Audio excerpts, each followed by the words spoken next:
حقائق کو اس خطبے میں بیان فرمایا ہے۔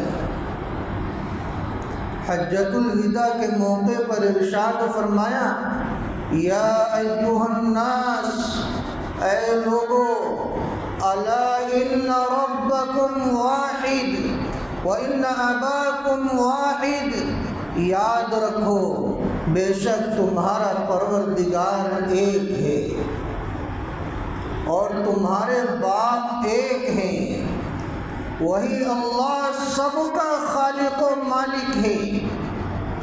یہ پروردگار عالم یہ صرف مسلمانوں کی جاگیر نہیں ہے۔ کوئی بھی ہندو بھائی اگر وہ چاہے اللہ تعالیٰ کو ایک ماننا وہ مان سکتا ہے اور شرک سے باز آ سکتا ہے۔ ایسا نہیں ہے کہ اللہ تعالیٰ صرف ہمارے ہیں۔ کوئی بھی شخص اللہ کو ایک مان کر اللہ کی وحدانیت کا اقرار کر سکتا ہے، اور جب چاہے وہ شرک سے، کفر سے اور گنہگاری کے دلدل سے نکل کر توبہ طائب کر کے اللہ کو اپنا ایشور اور اپنا پروردگار مان سکتا ہے۔ تم سب کے رب وہی اللہ ہے، وہی پالنے والے ہیں، اور تم سب کے باپ ایک ہیں، یعنی آدم علیہ السلام۔ تو اس کے بھی بتلانے کا مقصد یہی ہے کہ ہم بحیثیت انسان متحد رہیں، ہم بحیثیت انسان ایک دوسرے کو سمجھنے والے بنیں، ہم بحیثیت انسان کسی پر ظلم کرنا روا نہ سمجھیں۔ کتنی پیاری تعلیم ہے جو آپ علیہ السلام نے اپنے آخری خطبے حجۃ الوداع کے موقع پر ہمیں بیان فرمائی۔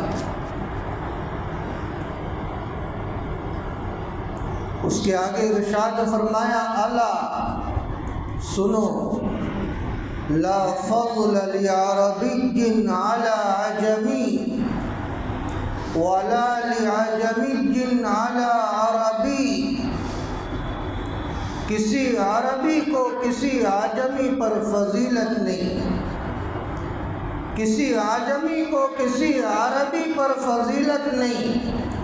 یعنی عرب کا رہنے والا یہ نہ سمجھے کہ صرف عرب کا ہونے کی وجہ سے اس کی مغفرت ہو جائے گی۔ کوئی عجم کا رہنے والا یہ تصور نہ کرے کہ صرف عجم کا ہونے کی وجہ سے اس کی مغفرت ہو جائے گی، وہ چاہے جیسی تیسی بھی اپنی زندگی گزار لی۔ ولا احمر علی اسود، کسی گورے چٹے کو کسی کالے پر کوئی فضیلت نہیں۔ ولا اسود علی احمر، اور کسی کالے کو کسی گورے چٹے پر کوئی فضیلت نہیں۔ الا بالتقوی، اگر فضیلت کا معیار ہے تو وہ تقوی ہی۔ اللہ تعالیٰ یہ دیکھتے ہیں کہ میرے کس بندے میں تقوی زیادہ ہے، کون بندہ مجھ سے کتنا زیادہ ڈر کر زندگی گزارتا ہے، کون بندہ جہنم کا خوف کتنا رکھتا ہے، کون بندہ میری نافرمانی سے کتنا ڈرتا ہے۔ پروردگار عالم یہ دیکھنا چاہتے ہیں، اور اسی بنا پر اللہ تعالیٰ فضیلت کا معیار بنایا کرتے ہیں اور اسی کو اپنے سے قریب زیادہ کیا کرتے ہیں۔ جو بندہ تقوی اور للہیت کا پیکر ہوتا ہے اور خشیت الہی سے سرشار ہوا کرتا ہے، کوئی یہ نہ سمجھے میرا رنگ گورا ہے تو میں اللہ کی نگاہ میں بڑا محبوب ہو جاؤں گا۔ اور پروردگار عالم نے فضیلت کا معیار بتلا کر ہمیں یہ تنبیہ فرمائی ہے کہ تم قوم اور قبیلے کی وجہ سے، کنبے کی وجہ سے، برادری کی وجہ سے، اپنے رنگ و روپ کی وجہ سے ایک دوسرے پر برتری نہیں جتانا۔ یہ نہیں سمجھنا کہ میں فلاں برادری کا ہوں تو سامنے والے پر میری اللہ تعالیٰ کی نگاہ میں بڑی فضیلت ہے، یہ تصور نہیں کرنا۔ تم اپنے اندر تقوی پیدا کرنا، خشیت الہی کی طرف اپنے قدم کو بڑھانا، تو ہی اللہ کی نگاہ میں تم محبوب بن سکتے ہو۔ آج یہ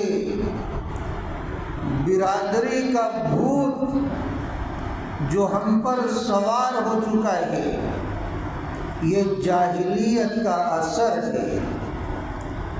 غیروں کے اثرات آج ہم میں پیدا ہو گئے ہیں۔ جس طرح برادری کا جو بھوت ہے جو غیروں میں ہے، وہ آج افسوس کے ساتھ یہ کہنا پڑ رہا ہے، آج ہم مسلمانوں میں بھی اسے دیکھا جا رہا ہے۔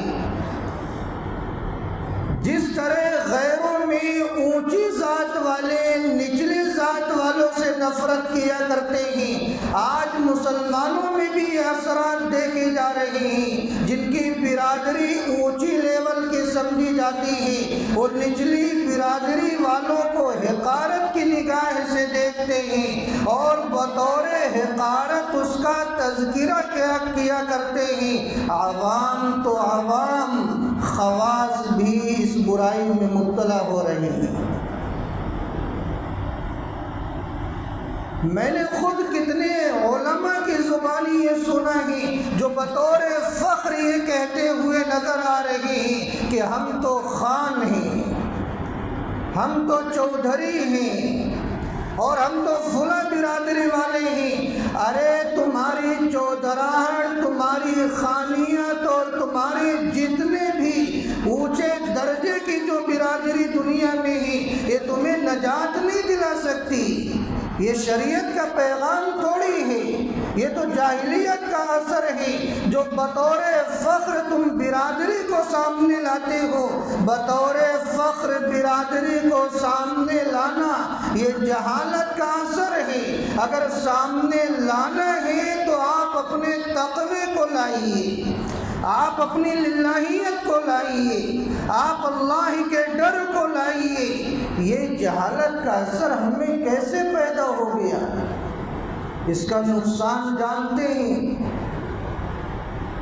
بطور حقارت اگر کسی بھی مسلمان کو نچلی برادری کے ساتھ یاد کیا گیا اور اسے تکلیف پہنچ گئی، اسے آپ نے آر دلائی کہ تو فلاں برادری کا ہے، اس کی کوئی حیثیت نہیں، اگر اسے تکلیف پہنچ گئی تو آپ اللہ کی نگاہ میں مجرم بن جائیں گی۔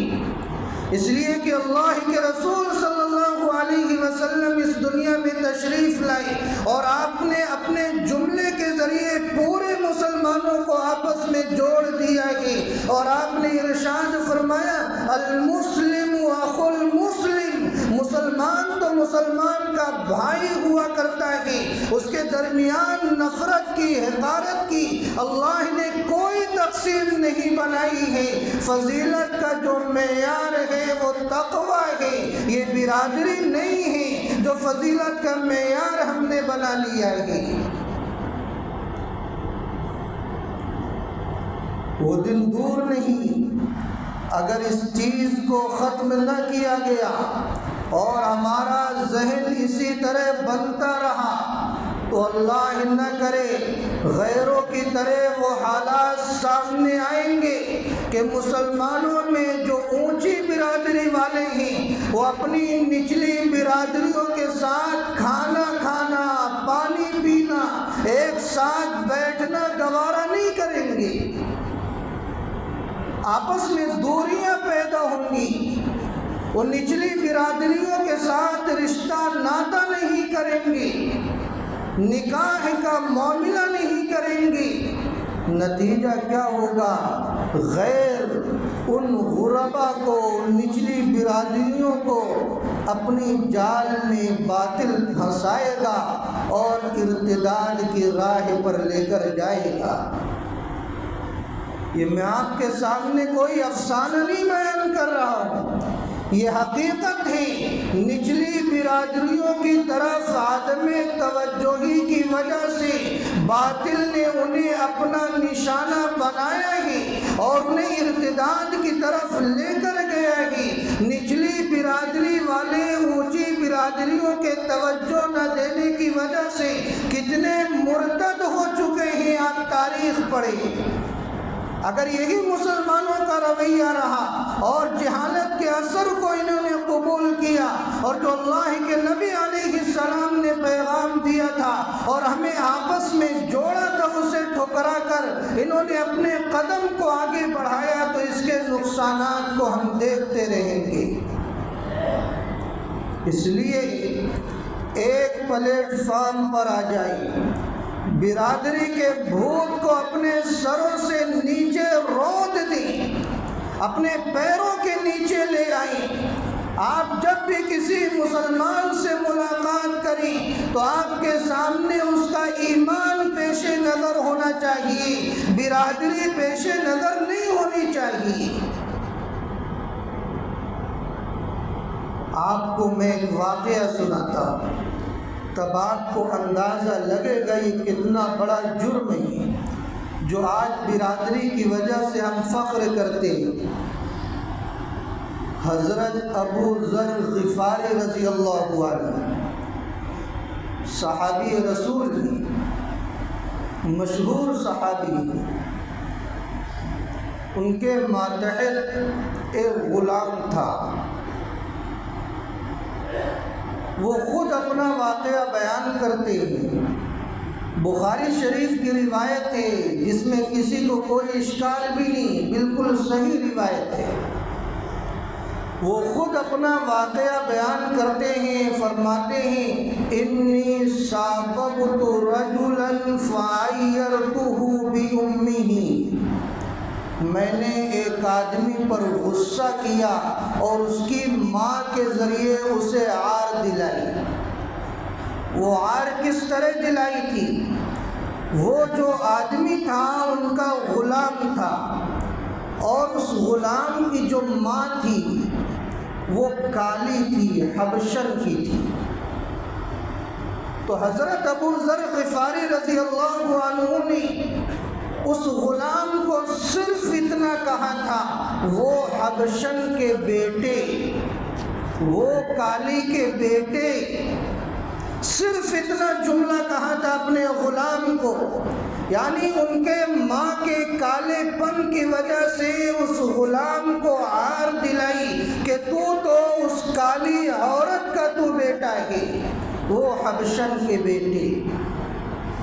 حضرت ابو ذر غفاری رضی اللہ عنہ خود ہی بیان فرماتے ہیں، جب اللہ کے نبی علیہ السلام کو یہ بات معلوم ہوئی، فقال لي النبي صلی اللہ علیہ وسلم اعیرته بأمه، تو آپ علیہ السلام نے مجھ سے ارشاد فرمایا، اے ابو ذر، کیا تو نے اس غلام کو اس کی ماں کے ذریعے عار دلائی ہے؟ اگر معاملہ ایسا ہے اِنَّكَ امْرُؤٌ فِيكَ جَاهِلِيَّةٌ، تو تیرے اندر ابھی جاہلیت کے اثرات موجود ہیں۔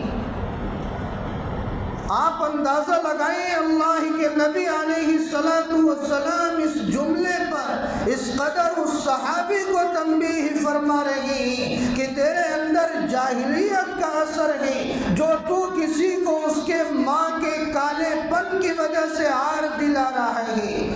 اور سنو، اخوانکم خولکم، یہ تمہارے جو غلام ہیں یہ تمہارے بھائی ہیں۔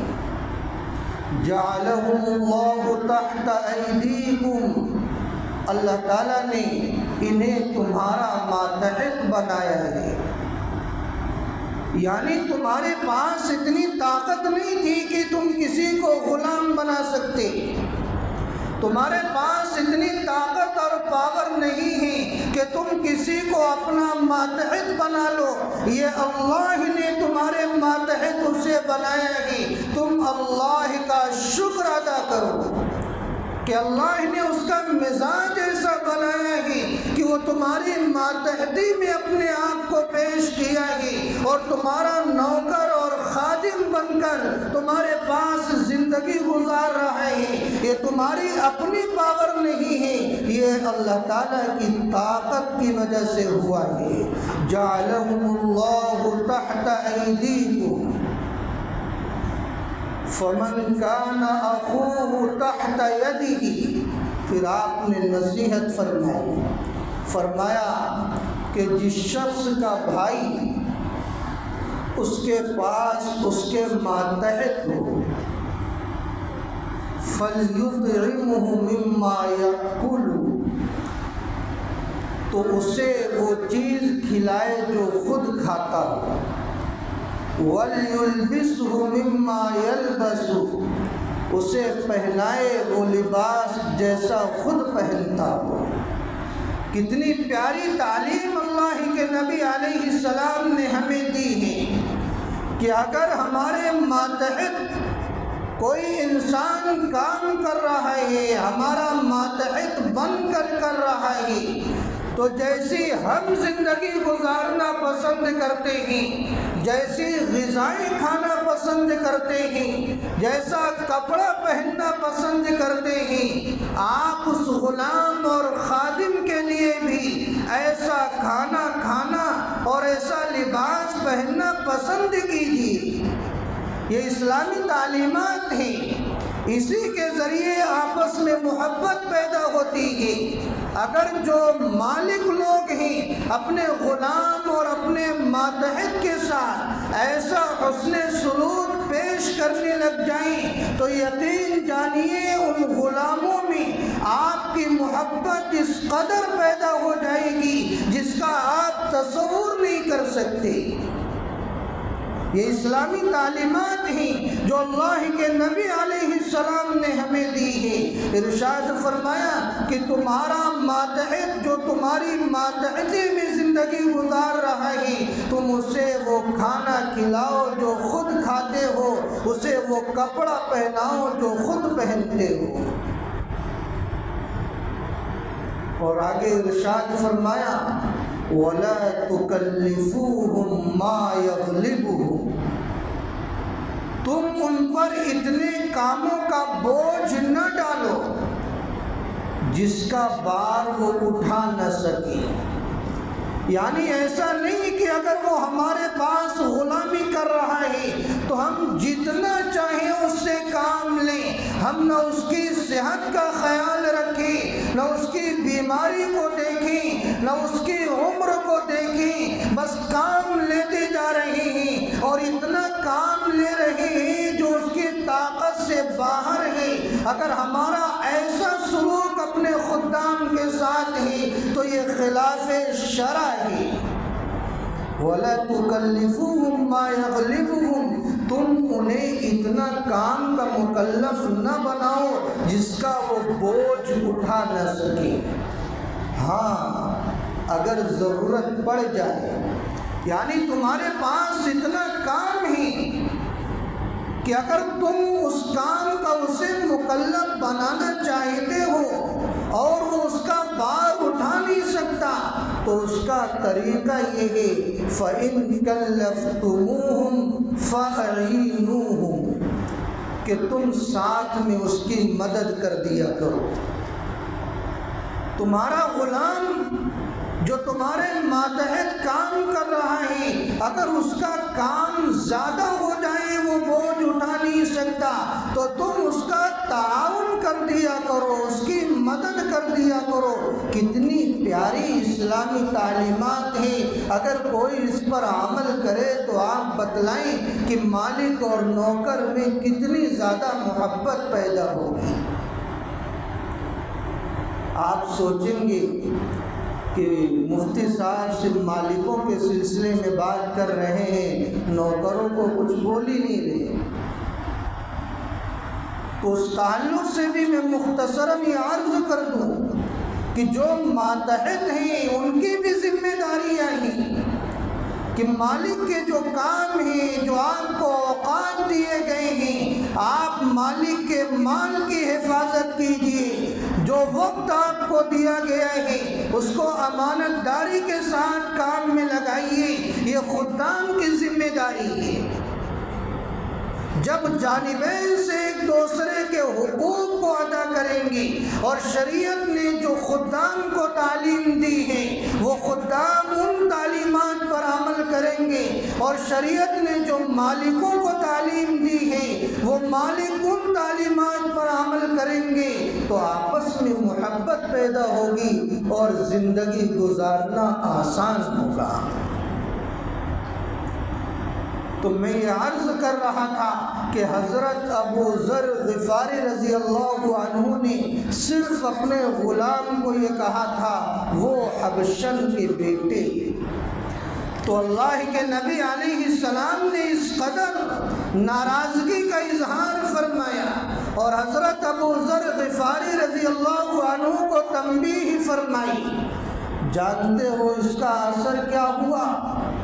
حضرت ابو ذر غفاری رضی اللہ عنہ نے صحابیت کا حق ادا کر دیا۔ اللہ کے نبی علیہ السلام نے مجھ پر ناراضگی کا اظہار فرمایا ہے، اس صحابی کو سکون کیسے آ سکتا ہے؟ وہ صحابی ہیں، اللہ کا ڈر ان کے دلوں میں ہے، وہ دنیا کے آرام کو اصل آرام نہیں سمجھتے، وہ دنیا کی عزت کو اصل عزت نہیں سمجھتے، وہ دنیا کے عہدے اور منصب کو اصل عہدہ منصب نہیں سمجھتے، ان کے پیش نظر آخرت ہوا کرتے ہیں۔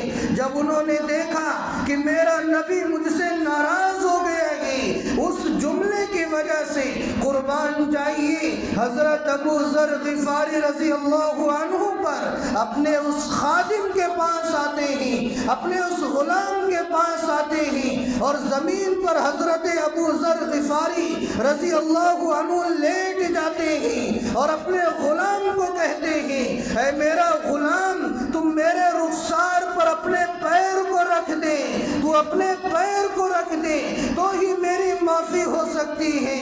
وہ غلام پیر رکھنے کے لیے تیار نہیں ہے، وہ گھبرا رہا ہے، میں اپنے مالک کے رخسار پر اپنے پیروں کو کیسے رکھ دوں؟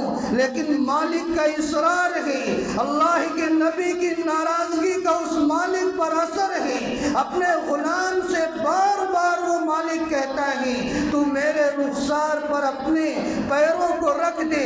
نوکر مجبور ہوتا ہے اور اپنے رخسار کو، اپنے جوتے کو، اپنے پیروں کو اپنے اس مالک کے رخسار پر رکھتا ہے، تب جا کر اس مالک کو تسلی ہوتی ہے کہ اب میری معافی ہو گئی۔ آپ اندازہ لگائے کیا جملہ تھا، او حبشن کے بیٹے۔ آج ہم نہ جانے اپنے کتنے مسلم بھائی کو اس کی برادری کی طرف منسوب کرتے ہوئے اسے عار دلایا کرتے ہیں کہ تو فلاں برادری کا ہے، تو فلاں برادری کا ہے۔ اللہ کو کیا جواب دو گی؟ کیا آپ نے قرآن و حدیث میں کہیں یہ بات پڑھی ہے کہ آپ کی برادری کی وجہ سے اللہ تعالیٰ کوئی خاص مقام آپ کو عطا فرمائے گا؟ میں تو کہتا ہوں کہ اس موقع پر ضرورت ہے کہ مسلمانوں میں جو برادری ہے، کوئی خان ہے، کوئی چودھری ہے، کوئی شیخ ہے، کوئی صدیقی ہے، یہ آپس میں جو رشتے آج کل کرتے ہیں اور برادری کو اتنا معیار بنا لیتے ہیں اور اس قدر اسے لازم سمجھتے ہیں، ایسا محسوس ہوتا ہے کہ اگر برادری میں فرق ہو گیا تو رشتے نکاح ہوگا ہی نہیں اور اس رشتے میں بے برکتی ہو جائے گی۔ اتنا زیادہ برادری میں غلو کہاں سے آپ نے لایا؟ اللہ کے نبی علیہ السلام نے جب رشتے کے انتخاب کے لیے تعلیم دی تو آپ نے ارشاد فرمایا کہ لوگ نکاح ہی کرتے ہیں کسی کے مال کی وجہ سے، کسی کے حسن و جمال کی وجہ سے اور کسی کے دین کی وجہ سے، لیکن معیار دین کو بنایا جائے۔ آپ جب بھی اپنے بیٹے اور بیٹی کا رشتہ کریں تو آپ معیار دین کو بنائیں، برادری کو نہ بنائیں۔ اگر آپ نے اسی راستے پر اپنے آپ کو چلنا سکھایا کہ آپ نے یہ تصور پیش کر دیا کہ کسی خان کا نکاح کسی شیخ سے نہیں ہو سکتا، کسی چودھری کا نکاح کسی شاہ سے نہیں ہو سکتا، تو یاد رکھیں اس کا نقصان آگے اتنا بڑھے گا جیسے غیروں میں برادری کی وجہ سے ایک دوسرے کو اچھوت سمجھا جا رہا ہے اور ایک دوسرے کو آپس میں ملنا گوارا نہیں ہے۔ آج وہی نوبت مسلمانوں میں آ جائے گی اور آ چکی ہے۔ بطور فخر لوگ اپنی برادری کو پیش کر رہے ہیں، جبکہ اللہ کی نگاہ میں اس کی کوئی حیثیت نہیں۔ اس لیے اس جہالت کے اثر کو توڑو اور شادی میں معیار دین کو بناؤ۔ میں یہ نہیں کہتا کہ کوئی چودھری کسی چودھری سے شادی کر لے تو گناہ ہے، لیکن آپ اس کو لازم نہ سمجھیں۔ آپ برادری کو اولین درجے میں نہ رکھیں، آپ دینداری کو اولین درجے میں رکھیں۔ شریعت یہ چاہتی ہے کہ مسلمان کا بھائی بنے، یہ ایک جسم کی طرح رہنے والا بنے، ان کے درمیان میں کوئی تقسیم نہ ہو۔ آپ کہیں گے یہ برادری کیوں آئی؟ اللہ تعالیٰ نے خود ہی قرآن کریم میں ارشاد فرمایا ان برادریوں کا جو مقصد ہے وہ لِتَعَارَفُوا، تاکہ آپس میں شناخت ہو سکے، آپس میں پہچان ہو سکے۔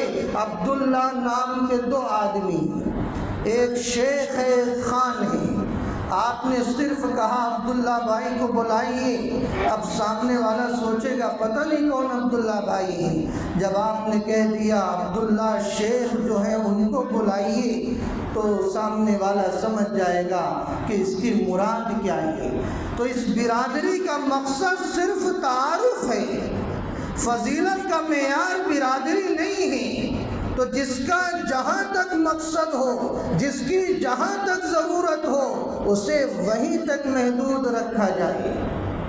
میرے بھائیوں، شریعت کے اصل مزاج کو سمجھ کر زندگی گزاری۔